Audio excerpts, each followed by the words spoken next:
Welcome back to another episode of Novelio. Today is Thursday, May 6th, 2021. I'm going to continue on with my reading of Hot Winter Sun by Jessica Russell. On their way through the fields 2 weeks later, Robert and Julian once again saw poachers. "Have done. I have reached the end of my patience with thieves and poachers," Julian said. "I'm going after them." He called to some of the men and began turning his horse around. "Have a care, brother. They may be armed. Aye, and we are better armed. We'll meet you back at home." Robert shook his head, smiling, and turned toward the manor. When they had successfully driven away the poachers,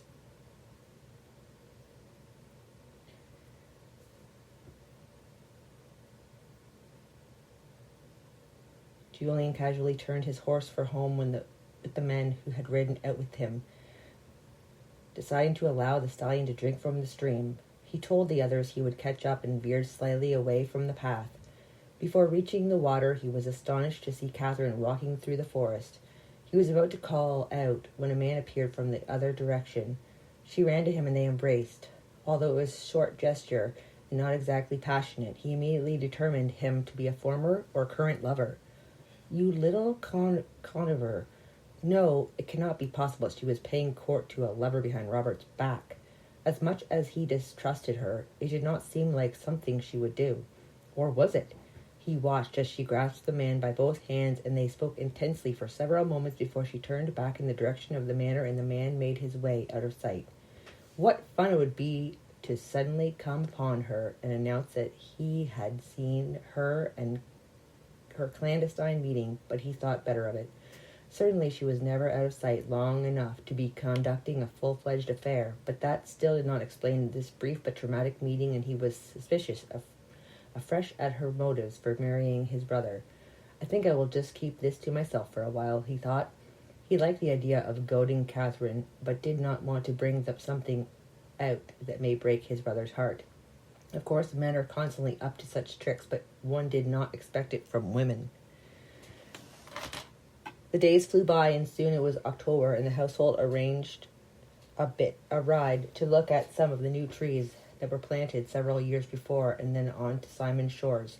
It was somewhat of a tradition to combine business with pleasure in these mild days of autumn, and Catherine was happy as she dressed for the ride. She was determined to avoid Julian and any unpleasant conversation and enjoy the day. Inevitably, however, he maneuvered his horse next to hers just as they were turning for home. Unable to resist the temptation, "I can't determine which is more beautiful, the countryside or you, Cat." "Thank you," she replied. "Come now, don't be so distant." "I thought I gave a suitable response to your compliment," she answered, refusing to make eye contact. "I know you dislike my antics, but you must admit you find me physically attractive."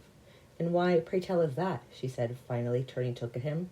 "Well, if you found Robert attractive, it would be odd to think you'd find me otherwise." "I'm afraid that's where you are mistaken, as attraction depends on a vast number of things, such as pleasant personality and an admirable character. Things that might add you are deplorably lacking in other most circumstances." "True," he laughed, thoroughly enjoying her witty speech, "but I feel sure you could find a certain delight in my company, and I in yours." "You are speaking, of course, of indulging your lust, and I certainly have no interest in being the unfortunate creature to satisfy it. You may be his twin, but there is nothing you possess that attracts me in the least, and if there were, I would never betray him for you." He thought instantly of her mysterious man in the woods, but said nothing. That was for later. She spurred her horse then, and by the time he reached her again, she had rejoined the group and was pulling up alongside Robert. He laughed to himself and wondered if she truly believed he would betray his brother for any woman, even if she had been willing. Well, she probably does. What reason would she have not to? He also wondered how long it would be before she grew exasperated and reported his behavior. Eventually, everyone turned back to the manor except the twins, who said they would go on and inspect the new fencing along the cliff path. A few hours later, a thick fog had set in, and most of the household were concerned, as they still had not returned. Finally, Catherine heard footsteps in the front hall. "Robert?" I was beginning to grow concerned. She threw her arms around Julian's neck, and realizing what was happening, he responded without a moment's hesitation.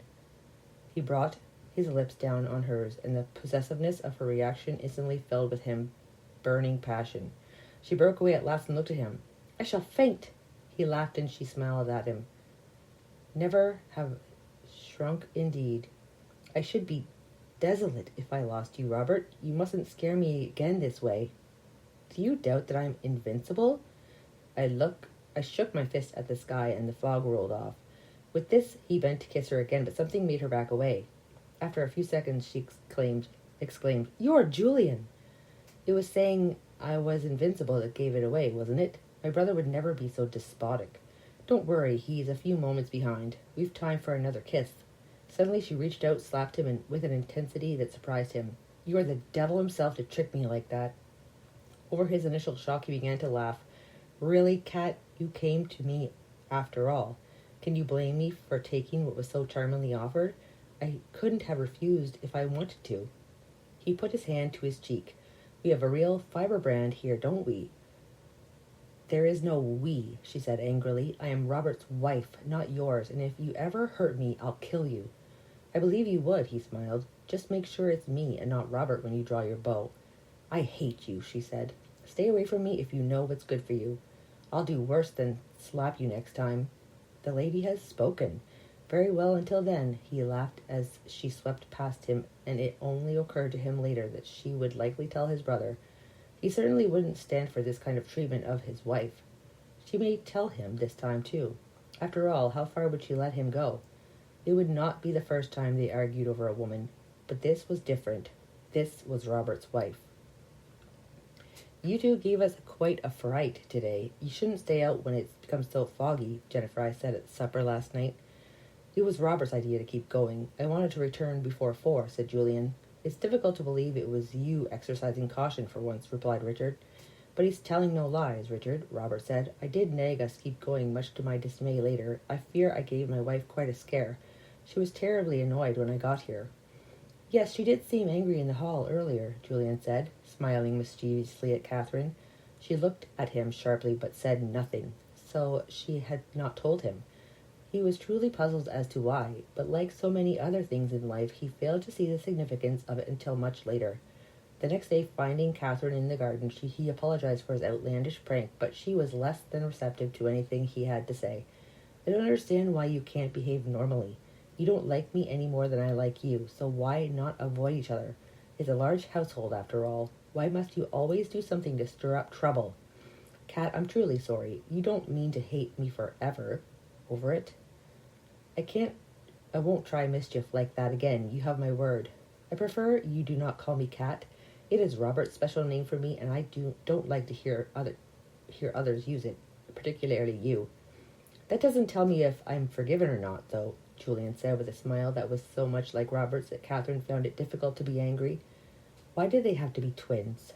"You're forgiven," she cried in exasperation. "Just leave me alone from now on, because I'm at the end of my patience with you." Julian gave her another playful grin before going to find his brother. Catherine, however, had no idea if he was serious about stopping his mischief. She sighed and walked into the house with the flowers, wishing that some business or other would call him away so she could have some peace with her new husband. The next day, a troubling message was delivered to the twins as they rode on Robert's favorite path at Simon Shores. "Begging your pardon, sirs, but Trafalgar was seen on the grounds again," Rook said, trotting up to the two. "Catherine's father?" said Julian. "Aye, sir, he was seen twice. He has actually come here in an attempt to take her back." Julian said incredulously, "Is he serious, brother?"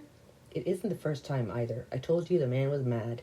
I did not exaggerate. He believes it is his God-given duty to purge sin everywhere he sees it, and apparently he sees it most in his own children."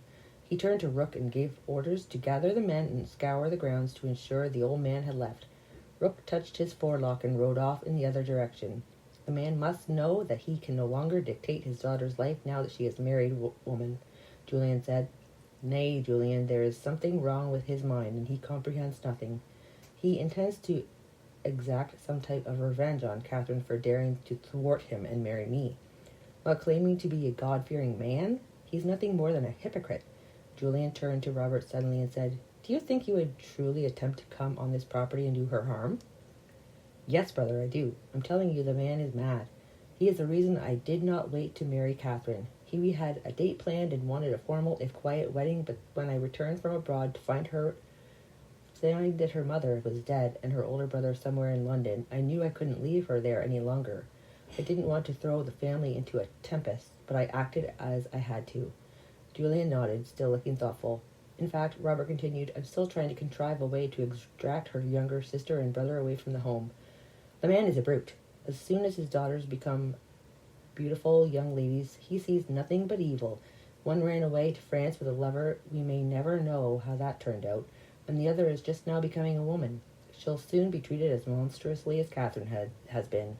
Julian studied his brother's face, taking in everything that was said. Dear God, the man is much worse than I ever realized. Or perhaps I didn't listen, he said, frowning. You didn't, Robert replied with a smile, and Julian shook his head. I don't understand your good-natured attitude. It disturbs me that I took so much of it lightly. I knew the man had a nasty temperament, but not that he was abusive. Did he actually beat her? Several times, Robert replied. When I discovered that is when we stole away and only returned when it was finished. Julian started to say something but stopped. He was enraged. He was also suddenly horrified at the scene in the hall where he kissed Catherine and she threatened to kill him if he ever did her harm. And if he ever would. He now realized she was truly afraid, and the thought was disturbing. I must stop this, he thought to himself. This is darker and more desperate than I realized, and I am tormenting the girl. Why should she not want to escape such an existence? Would I do any different if I were her? I am nothing more than a hypocrite we called her father. What matters it if she makes Robert's life happy? She is certainly intelligent and works a credit to the household.